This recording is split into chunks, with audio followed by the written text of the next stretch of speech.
Okay, so another really useful tip for you when you're mixing down your project is to set up screen sets. In fact, it's always a good idea to actually set up screen sets anyway during the production process, but certainly during the mix phase, screen sets will actually speed things up for you.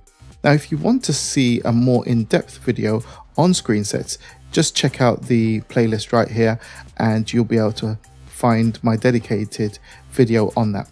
But in any case, what I'm going to demonstrate right here is how useful screen sets are. So let's say this here is screen set 1 and I've got 3 screen sets set up all together.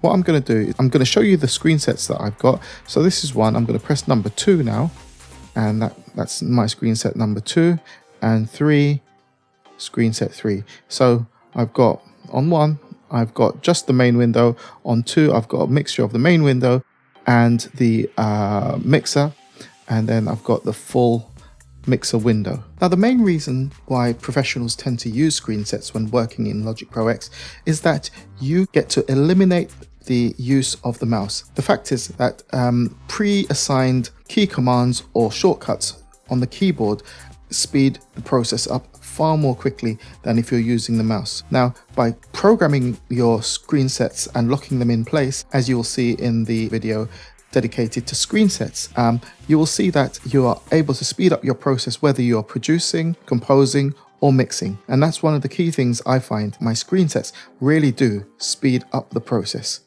Here we go, and 3, back to 1. Okay, so screen sets are a powerful tool when using to navigate between your different Logic screens. Another powerful tool that you can set up, again, this can be done during the production phase of your project, but it's also useful to set it up during the mix phase. And I'm talking about markers, setting up markers for you to navigate through your project. So right here, I've got some markers set up. And once again, I've got a more in-depth video on how you can set up and use markers in the playlist, so check it out. Anyway, right here you can see I've got markers set up, intro, verse 1, pre-chorus, and so on. Now this is really useful because it gives me a quick guide as to where the different sections start. Oftentimes you can look at the shape of the waveforms and that will be a kind of guide, visual guide, but it's also quite useful to have the actual markers in place. Now, besides the fact that it's a visual guide, it actually is great for navigation as well. If we were to open up the list editors, we can see the different markers that have been set up. By default, when you open up the list editor, I believe it goes to event. All you need to do is click on marker and you can see all of the markers here.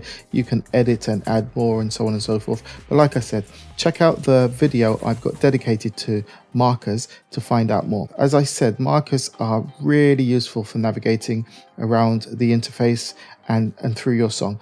These tricks and tips I'm showing you aren't just things I've made up. This is what the professionals use when they're working in Logic Pro X, and especially when they're mixing. Okay, so check out markers and let's move to the next tip.